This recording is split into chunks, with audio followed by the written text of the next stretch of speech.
Okay, so I'll show you today how to get your notifications to actually run on a cron job. And this should work on Linux Mint 20, which you can see I'm running here. So here's the script that I'm trying to run, and you can see it's working. Take that off. Oh, again. If we go into our cron tab, you can see here's my script, and it's running every minute.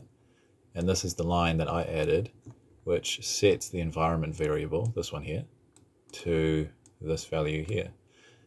And what you need to do is make sure that this equals your user ID, which you can get from id-u, or if you just go ID, and you'll see it's right here. So after you're done with your cron tab, make sure you save it, exit out, install it, and hopefully that works for you. Yeah, good luck.